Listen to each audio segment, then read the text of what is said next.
اعوذ باللہ من الشیطان الرجیم بسم اللہ الرحمن الرحیم لقد كفر الذين قالوا إن الله هو المسيح ابن مريم وقال المسيح يا بني إسرائيل اعبدوا الله ربي وربكم إنه من يشرك بالله فقد حرم الله عليه الجنة ومأواه النار وما للظالمين من أنصار لقد كفر الذين قالوا إن الله ثالث ثلاثة وما من إله إلا إله واحد وَإِن لَّمْ يَنْتَهُوا عَمَّا يَقُولُونَ لَيَمَسَّنَّ الَّذِينَ كَفَرُوا مِنْهُمْ عَذَابٌ أَلِيمٌ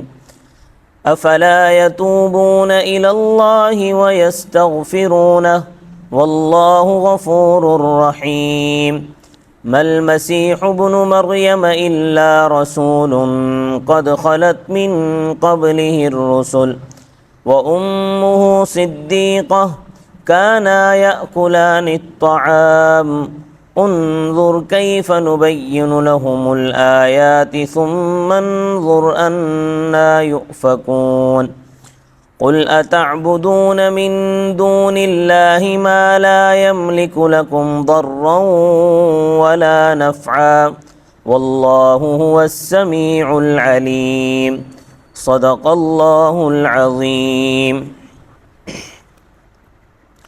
بڑی دور سے یہود کا تذکرہ چلتا آ رہا ہے، ضمناً عیسائیوں کا تذکرہ بھی ہو رہا ہے، جہاں اہل کتاب کو خطاب فرمایا ہے ان میں نصارہ بھی شامل ہیں۔ اب ان آیات میں بالاستقلال عیسائیوں کا ذکر ہے۔ یہود تو توحید میں ٹھیک ہیں، مگر مسئلہ رسالت میں بالکل بہک گئے، نہ عیسیٰ علیہ السلام کو مسیح ہدایت مانتے ہیں اور نہ خاتم النبیین صلی اللہ علیہ وسلم پر ایمان لاتے ہیں۔ اور عیسائی توحید میں جو ادیان سماوی کا بنیادی مسئلہ ہے وہ توحید ہے، تو توحید کے معاملے میں عیسائی حق سے بہت دور جا پڑے۔ عیسائیوں کے بنیادی فرقے تین ہیں۔ ایک ہے فرقہ یعقوبیہ جو اتحاد کا قائل ہے، یعنی ان کا عقیدہ یہ ہے کہ اللہ تعالیٰ اور عیسیٰ علیہ السلام ایک ہیں، اللہ تعالیٰ ہی عیسیٰ علیہ السلام کے پیکر میں دنیا میں آئے ہیں۔ جس طرح کہ ہندوؤں کا بھی اوتاروں کے بارے میں یہی اعتقاد ہے، وہ کہتے ہیں کہ جب دنیا شر و فساد سے بھر جاتی ہے تو بھگوان انسانی پیکر اختیار کر کے دنیا میں جنم لیتے ہیں، بس اوتار اور بھگوان ایک ہیں، اس لیے وہ اوتاروں کی پوجا کرتے ہیں۔ تو عیسائیوں کا یہ پہلا فرقہ ہے یعقوبیہ، ان کا عقیدہ بھی تقریباً اسی جیسا ہے، ہندوؤں جیسا۔ دوسرا فرقہ ہے نستوریہ، وہ عیسیٰ علیہ السلام کو اللہ کا بیٹا مانتے ہیں، تو بس خدا دو ہوئے، باپ اور بیٹا۔ ایسا ہی عقیدہ مجوسیوں کا بھی ہے، وہ بھی دو خدا مانتے ہیں، یزداں اور ہرمن، یزداں اور اہرمن، وہ کہتے ہیں کہ یزداں اور اہرمن یہ دو خدا ہیں۔ عیسائیوں کا ایک تیسرا فرقہ ہے ملکانیہ، یہ تثلیث کا قائل ہے، یعنی خدا تین ہیں، باپ، بیٹا اور روح القدس، پاکیزہ روح۔ پھر وہ کہتے ہیں کہ یہ تینوں ایک ہیں۔ تینوں ایک کیسے ہیں؟ وہ کہتے ہیں کہ اصل عنصر اللہ تعالی ہے، پھر ان کی صفت علم میں عیسیٰ علیہ السلام کا پیکر اختیار کیا، تو پس اصل جو ہے وہ باپ ہیں اور عیسیٰ علیہ السلام ان کے بیٹے ہیں، اور اللہ کی صفت حیات نے بھی پیکر اختیار کیا، پس وہ روح القدس ہے۔ مگر روح القدس کا مصداق کیا ہے، اس میں ان میں بڑا اختلاف ہے۔ کوئی حضرت جبرائیل علیہ السلام کو مصداق بتاتا ہے، کوئی حضرت مریم کو مصداق بتاتا ہے، یعنی کوئی بھی صحیح طریقے سے مصداق متعین نہیں کرتا، روح القدس ہی کہتا ہے۔ اس طرح وہ تثلیث کے بھی قائل ہیں اور توحید کے بھی قائل ہیں۔ اور آج کل کے عیسائیوں کا عمومی عقیدہ یہی ہے۔ قرآن کریم نے یہاں پہلے اور تیسرے عقیدے کی تردید کی ہے۔ اتحاد کا عقیدہ یہ کفری عقیدہ ہے، جو لوگ اللہ تعالیٰ کو اور عیسیٰ علیہ السلام کو ایک مانتے ہیں وہ کافر ہیں، اس لیے کہ خود عیسیٰ علیہ السلام نے بنی اسرائیل سے یہ کہا تھا کہ اس اللہ کی بندگی کرو جو میرا رب ہے اور تمہارا بھی رب ہے۔ انہوں نے رب اور مربوب کو یعنی خالق اور مخلوق کو جدا کیا۔ تو جیسے اللہ اور بنی اسرائیل ایک نہیں، اسی طرح اللہ اور عیسیٰ علیہ السلام بھی ایک نہیں ہیں۔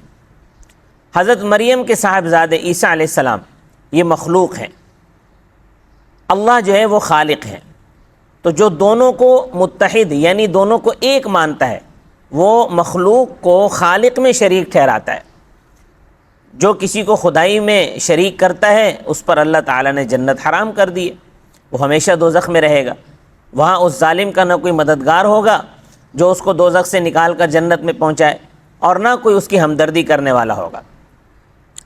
ظالم کے معنی ہے حق تلفی کرنے والا، یعنی حقدار کو اس کے حق سے محروم کرنے والا۔ معبود ہونا یہ صرف اللہ کا حق ہے، اس لیے کہ وہی خالق ہے، وہی مالک ہے، تو معبود ہونا بھی انہی کا حق ہے۔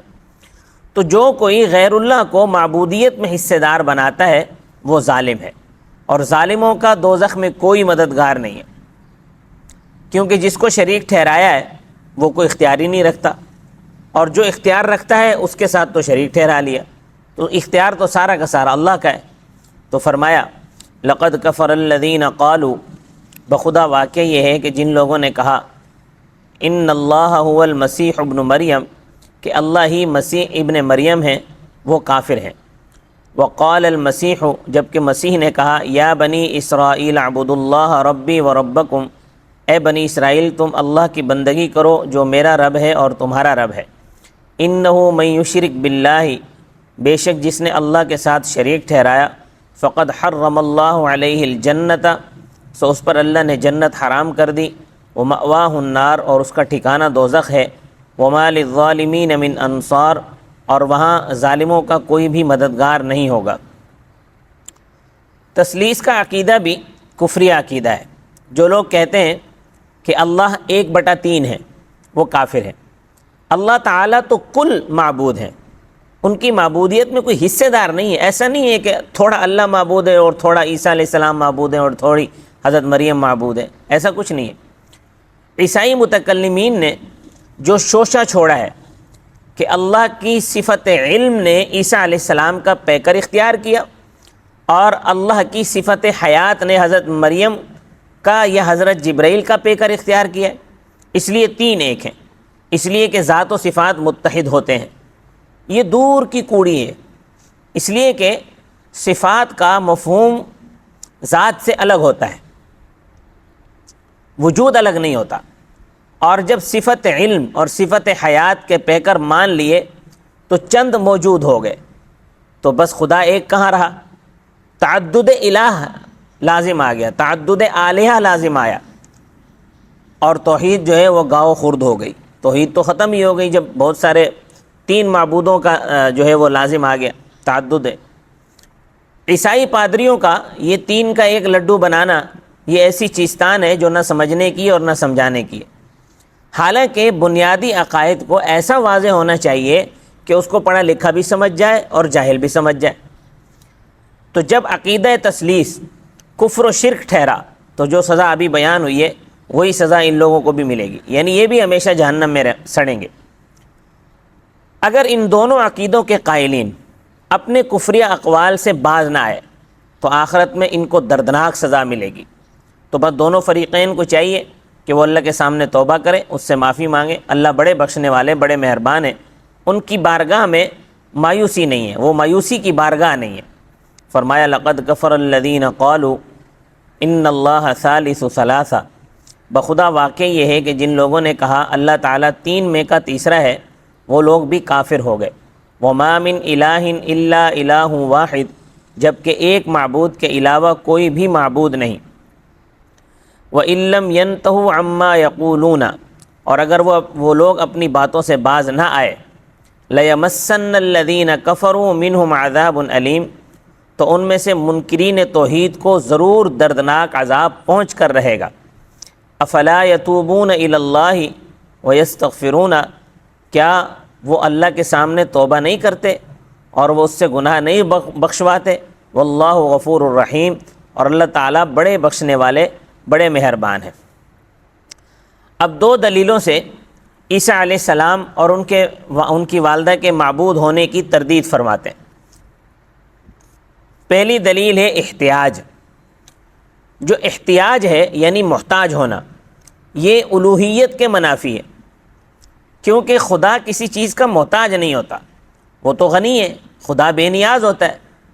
یہ پہلی دلیل۔ دوسری دلیل یہ ہے کہ خدا نفع و ضرر کا مالک ہوتا ہے، جو نفع کا اختیار رکھتا ہو نہ نقصان کا اختیار رکھتا ہو وہ خدا نہیں ہو سکتا۔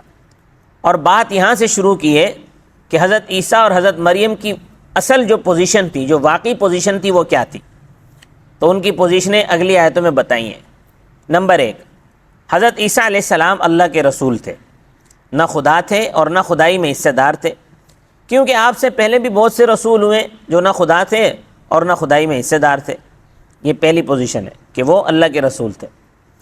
دوسری پوزیشن یہ ہے کہ حضرت مریم صدیقہ رضی اللہ تعالیٰ عنہ یہ اللہ کی ولیہ اور نیک بندی تھی، اور نیک بندیاں پہلے بھی بہت ہوئی ہیں، بعد میں بھی بہت ہوتی رہیں گی، اور آگے بھی ہوتی، قیامت تک ہوتی رہیں گی۔